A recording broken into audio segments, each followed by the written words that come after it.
Pessoal, olha só, quem está sentando aí, se tiver apertado, aqui na frente tem lugar, tá? Eu vou passar já a palavra para o professor Walter, para a gente continuar a nossa mesa. Bom, boa tarde, boa noite a todos e a todas. Meu nome é Walter Pomar, como já foi dito aqui. Eu sou professor da Universidade Federal do ABC, fui criado em 2006, na época do governo Lula. Sou diretor da Associação Docente da Universidade e também, é bom deixar isso claro aqui, eu sou militante do Partido dos Trabalhadores, fui durante 16 anos da Comissão Executiva Nacional do PT, inclusive secretário de Relações Internacionais do partido.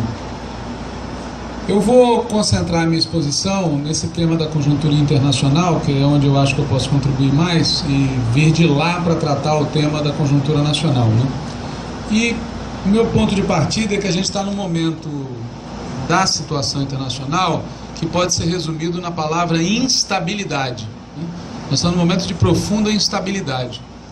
Exemplos disso, né? A eleição do Trump, a decisão do plebiscito inglês de sair da União Europeia, a votação ontem ou anteontem no Parlamento Europeu decidindo criar algum tipo de limitação à difusão da Russia Today, da Sputnik, acusando que isso faz parte de um complô russo para solapar a política europeia. Então nós estamos num momento de instabilidade, instabilidade e crise, instabilidade, crise e guerra.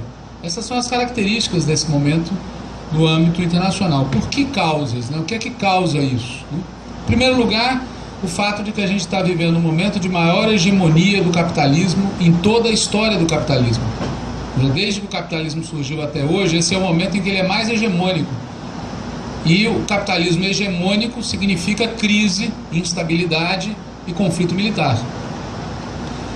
Isso também ocorre porque a natureza do capitalismo hoje, exatamente por ele ser tão profundamente hegemônico, é que se acentua a sua dimensão financeira. E para simplificar o assunto, quando a forma financeira do capital predomina, o giro é mais rápido. E como o giro é mais rápido, a instabilidade é maior. Em terceiro lugar, isso significa que a gente está num momento em que as chamadas contradições intercapitalistas se aguçam todas. Quando o capitalismo está muito poderoso, quando as forças anticapitalistas estão fracas, as contradições do capitalismo assumem a sua maior dimensão. E as contradições intercapitalistas significa não só o conflito entre as empresas, não só o conflito do capital contra o trabalho, mas significa também o conflito entre os estados capitalistas, né? Ironicamente, enquanto existia a União Soviética, havia a ordem.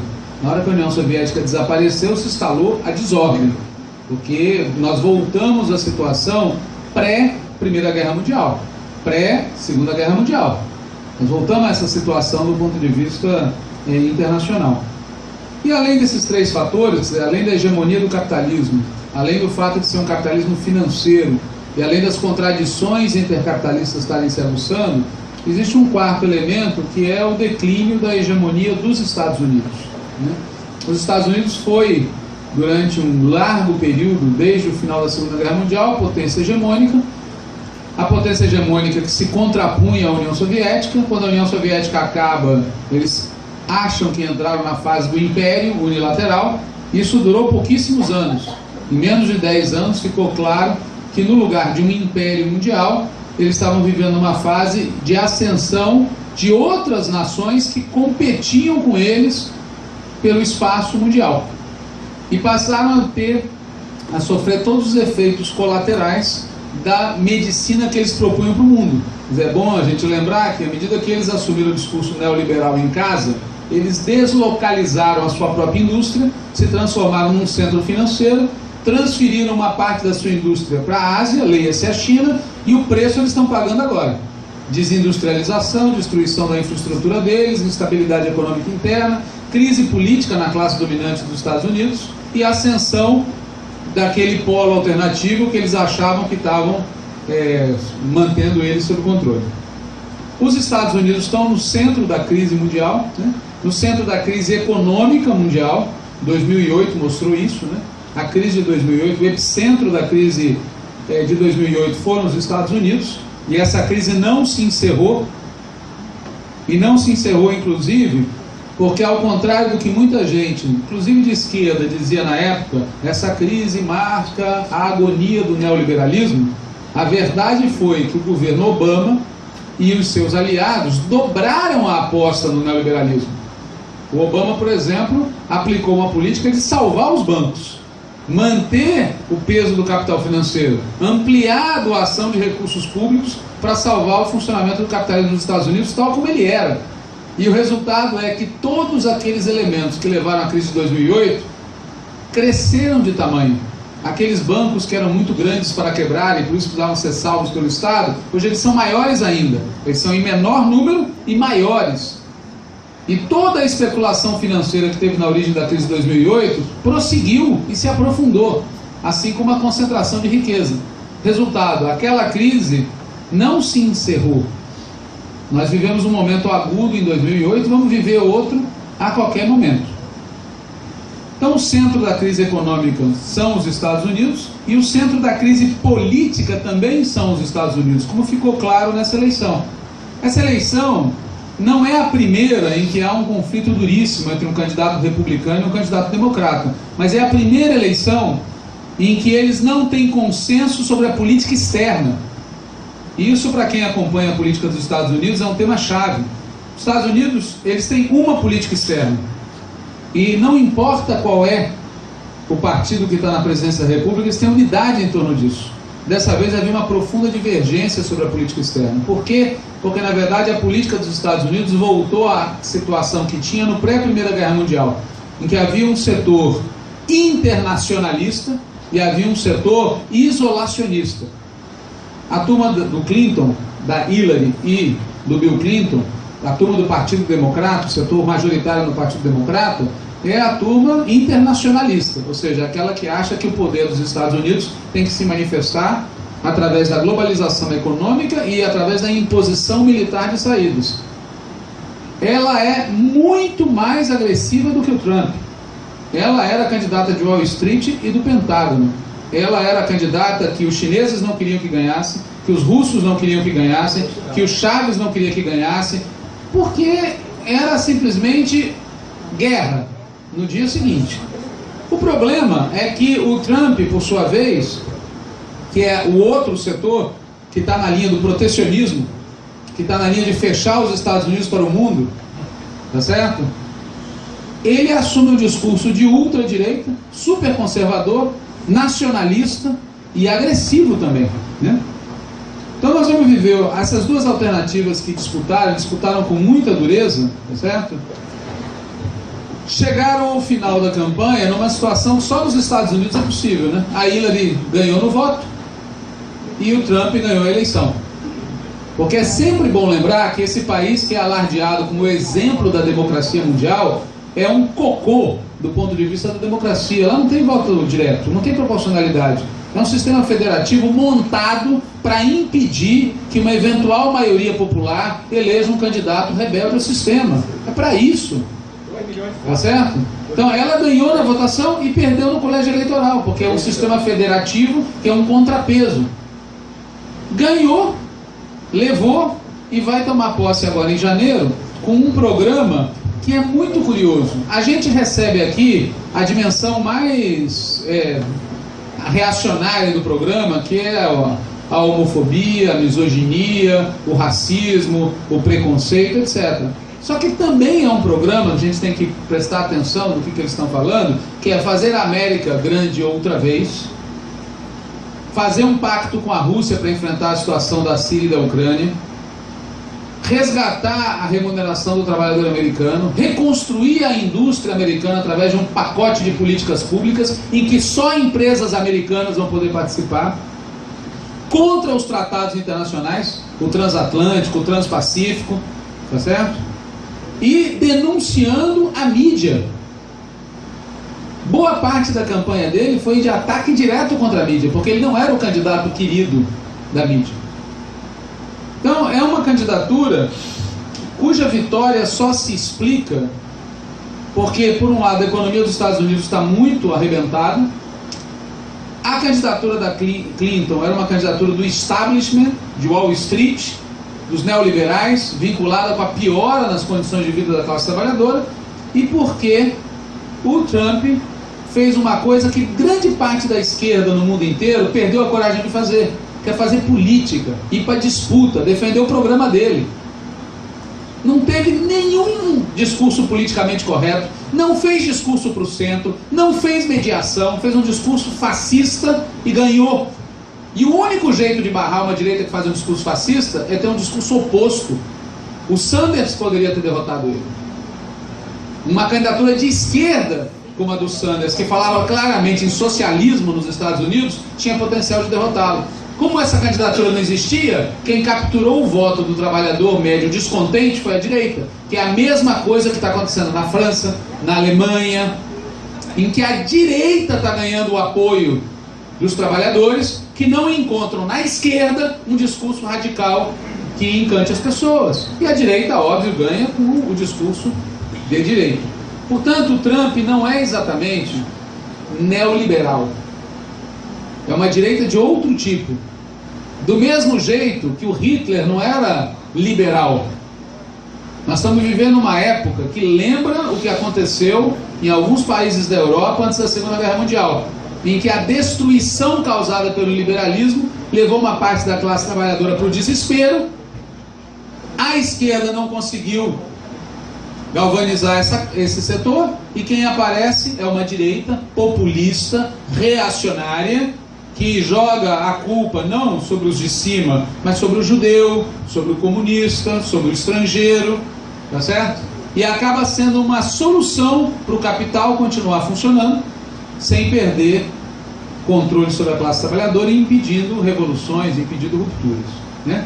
Obviamente, as duas candidaturas, a Clinton com certeza e o Trump também, ainda que por caminhos diferentes, vão exportar a crise. A crise que eles estão vivendo, quem quer que ganhasse, será exportada. Nós vamos sofrer em um caso ou em outro, agora, a lá Trump, os impactos das políticas que ele vai adotar sobre o resto do mundo. Isso tem antecedentes, né? O protecionismo das grandes potências foi uma das peças que levou ao enfrentamento na Primeira e na Segunda Guerra Mundial, né? Vamos lembrar também como antecedente que esse processo de queda de uma potência hegemônica e substituição por outra levou a duas guerras mundiais, a Primeira e a Segunda. E vamos lembrar que entre a crise de 29 e a Segunda Guerra Mundial passaram-se 10 anos. E todo mundo fala que 2008 é uma crise mais grave do que 1929. E em geral as pessoas não fazem a conta seguinte, né? Porque se isso é verdade, nós estamos num cenário internacional que tem alta dose de perigo. Alta dose de perigo. O impacto disso tudo sobre a América Latina desde 2008 foi primeiro o econômico, certo? Os países todos foram impactados pela crise de 2008 e pelas medidas que os Estados Unidos tomaram para enfrentar a crise.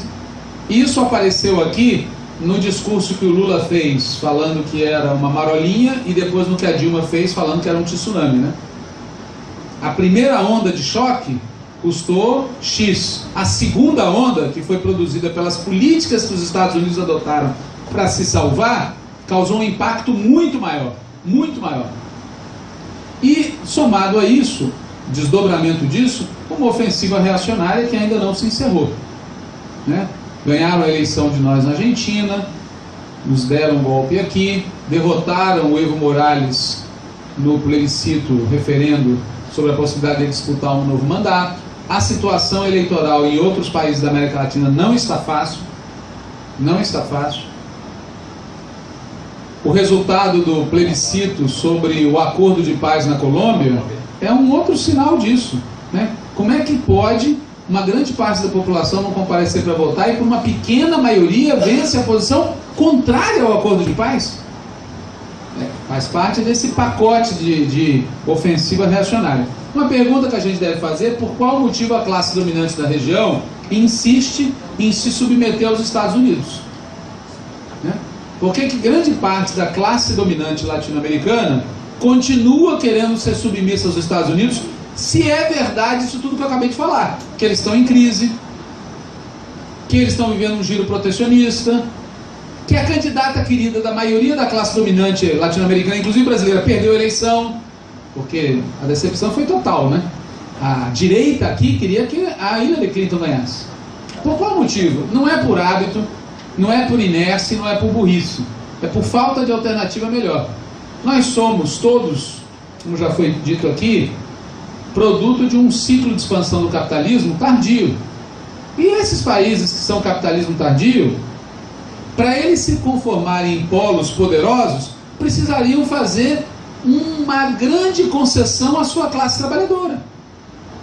Como eles não estão dispostos a fazer isso, custa muito caro, eles preferem ser sócios menores da potência hegemônica. Vou repetir o raciocínio porque eu acho que esse é um dado importante.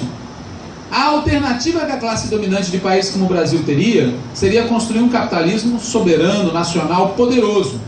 Só que para isso, como isso envolve conflito com os Estados Unidos, precisaria ter um grau de solidariedade interna muito grande. E o único jeito de ter um grau de solidariedade interna grande é ter um estado de bem-estar social que faça a classe trabalhadora ter solidariedade com a sua classe dominante. E eles não estão dispostos a pagar o preço por isso. E como eles não estão dispostos a pagar o preço por isso, é mais barato ser sócio menor. Em qualquer condição, eles ganham mais dinheiro sendo sócio menor da potência dominante, mesmo quando ela está em declínio. E é por isso que o governo golpista ele está decidido a alinhar o Brasil aos Estados Unidos, né? Fazendo o equivalente seria o Vargas durante a Segunda Guerra Mundial se aliar ao Hitler e não aos aliados, que é isso que o governo golpista está fazendo. Olhando em perspectiva histórica, está se aliando com a potência decadente e está querendo se afastar das potências emergentes. É isso que eles estão fazendo. Do ponto de vista do interesse nacional, do interesse histórico, estão na contramão. Mas eles estão fazendo, insisto, não é por inércia, não é por burrice, é porque faz sentido do ponto de vista do egoísmo de classe. Eles ganham mais com isso do que fazendo concessão para a população. Agora, o caminho para eles está cheio de contradições. Primeiro, pelo que eu já falei, quer dizer, os Estados Unidos estão em declínio. E, portanto, a capacidade dos Estados Unidos contribuir gostosamente para esse tipo de operação é menor. Em segundo lugar, o peso da China. É muito difícil para eles se afastarem dos BRICS. Porque o peso da China e a ofensiva que a China está fazendo nas últimas semanas para ocupar o vácuo que eles estão antevendo que os Estados Unidos vai deixar é poderosíssima. Em terceiro lugar, a queda dos mercados internacionais. As vantagens que havia em transformar o nosso Brasil numa mineradora e numa fazenda estão declinando. Os lucros decorrentes da operação estão sendo menores agora do que antes. Eles vão fazer o Brasil voltar aos anos 20, só que isso não vai fazer a lucratividade deles retornar a padrões anteriores. E além do mais, o ambiente internacional está excessivamente tumultuado para achar que mesmo pondo à venda todo o país, vai vir para cá fluxo de capitais animadíssimos.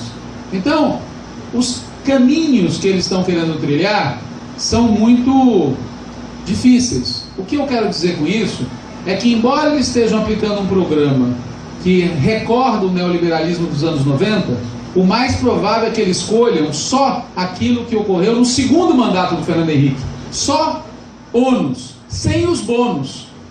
Lembrem-se que no primeiro mandato do Fernando Henrique, eles escolheram bônus, privatizaram, abriram, não sei o quê, mas ao mesmo tempo, como veio muito capital, teve estabilidade, queda no preço dos importados, ganharam apoio popular. Foi no segundo mandato que aquela novela foi para o espaço. O mais provável com o que eles estão fazendo é que só tenha a segunda parte da história, não tenha a primeira. Isso não quer dizer que não possa haver crescimento econômico. O que não haverá em nenhum caso é crescimento com distribuição. Portanto, a chance deles ganharem apoio popular para esse projeto é zero.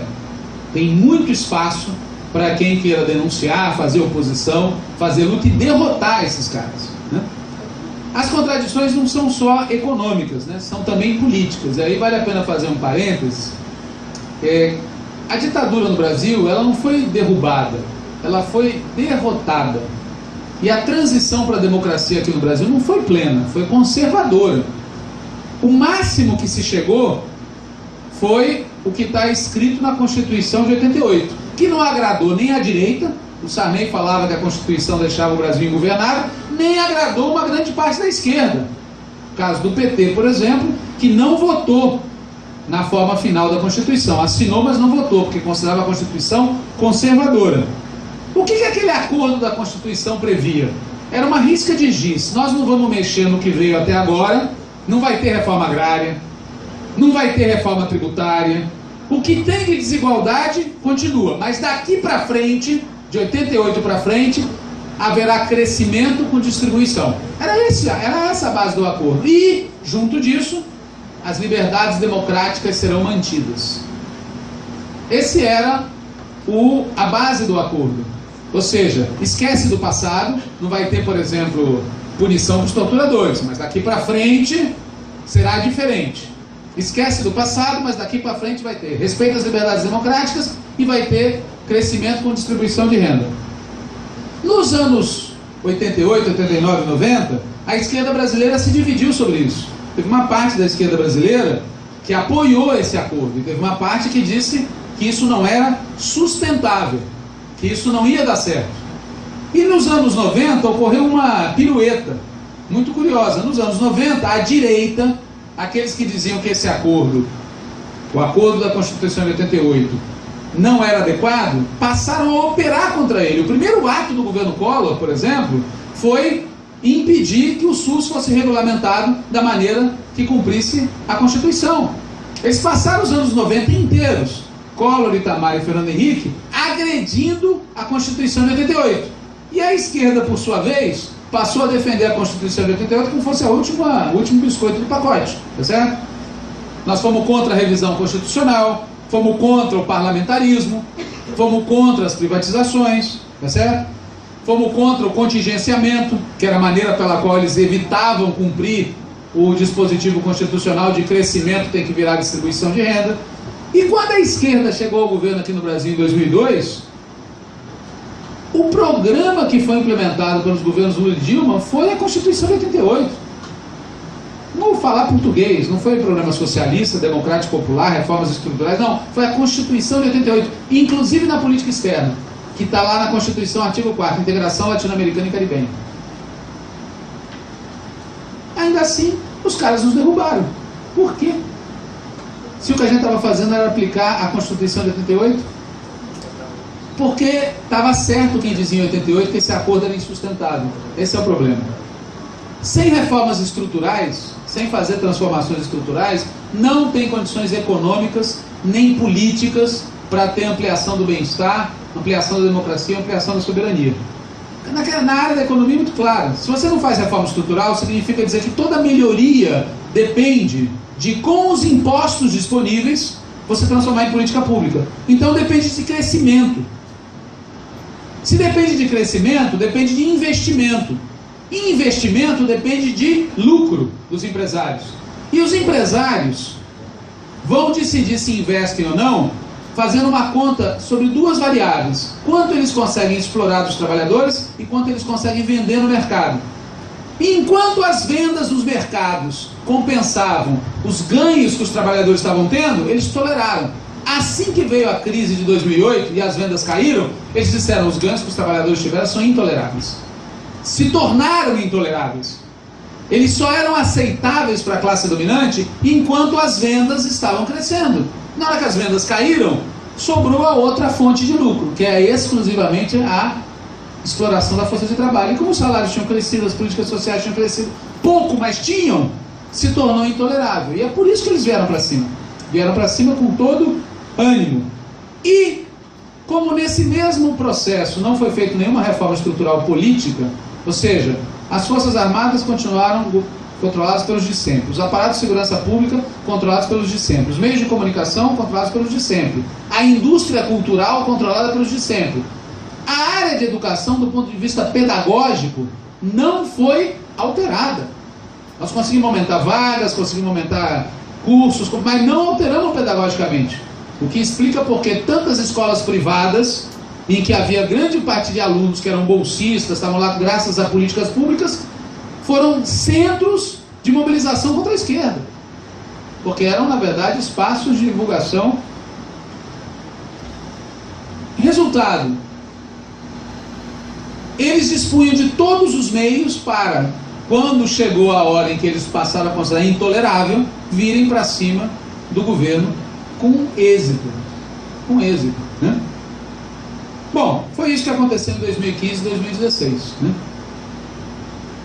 O que eles estão fazendo? Cumprindo o programa para o qual eles não foram eleitos. E aí, de novo, eu acho que a gente tem que aprender com a direita.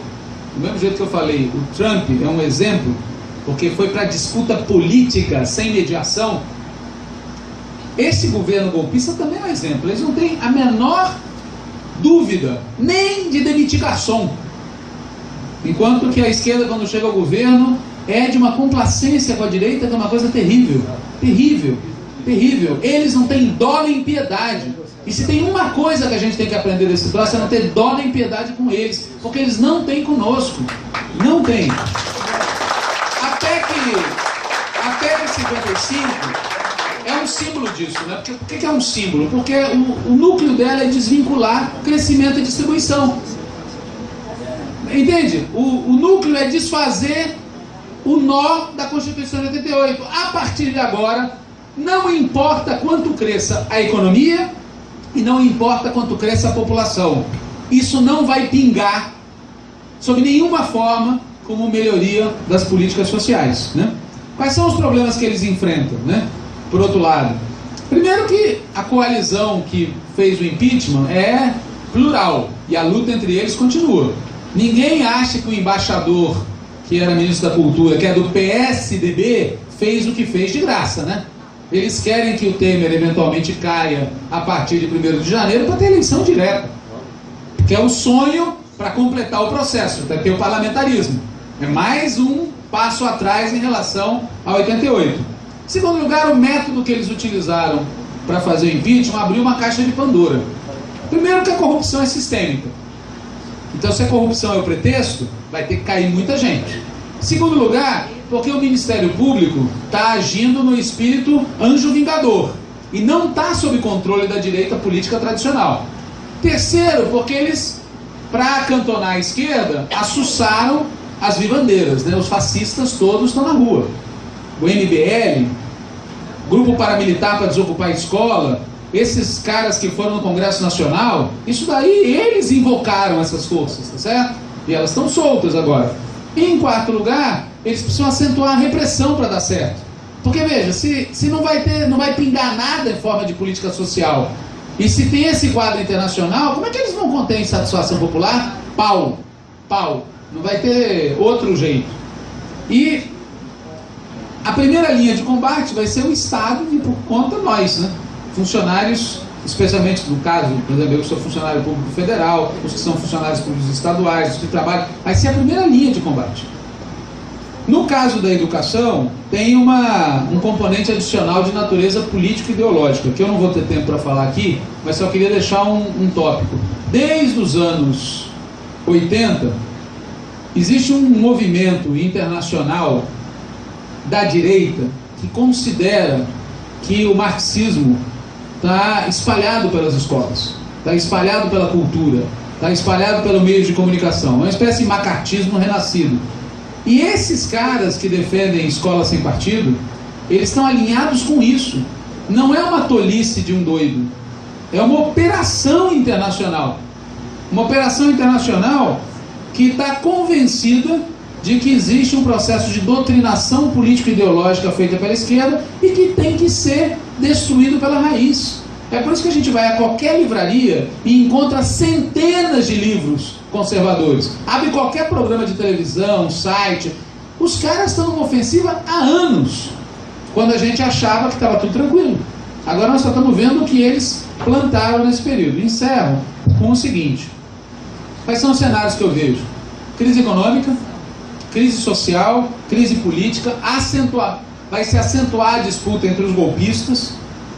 Por isso eles vão ter que acentuar a disputa contra o governo anterior. Eles vão ter que trazer de novo para a mesa a criminalização dos movimentos sociais, a criminalização da esquerda, caçar a legenda do PT e prender o Lula. E as pessoas vão ter claro que isso está na lista do menu deles para esse tipo de situação, para poder tirar eles do foco de atenção. O nosso combate não pode ser um combate só contra o neoliberalismo, tem que ser um combate também contra o conservadorismo não neoliberal. O caso aqui do Rio de Janeiro, por exemplo, a vitória do Crivella, expressa este tipo de movimento. Não é exatamente a mesma coisa que enfrentar os neoliberais. Isso vai durar quanto tempo? Encerro com isso. Eu não sei. Eu acho que a gente não deve confundir a gente estar na defensiva com achar que isso vai durar muito tempo. Pode ser que dure muito, e a gente tem que estar preparado para isso. Mas pode ser também que dure pouco, porque o cenário internacional é tão instável, e essa operação que eles fizeram tem tantas contradições, que isso pode durar 1 ano, pode durar 2 anos. O ambiente não é um ambiente normal. E por isso a gente tem que estar preparado para as duas situações, e nas duas situações entender o que, na minha opinião, é a chave do problema. Eles nos derrotaram, não exatamente pelo que a gente fez de errado, tá certo? Eles vieram para cima de nós por aquilo que a esquerda tem de incorreto. Porém, eles tiveram êxito em nos derrotar por aquilo que a gente fez de errado. Eles só tiveram vitória por aquilo que a gente fez de errado. E a principal coisa, na minha opinião, que a gente fez de errado é que a esquerda brasileira perdeu uma grande parte do apoio que tinha na classe trabalhadora. E é isso que tem que ser recuperado, de todo e qualquer jeito. Obrigado.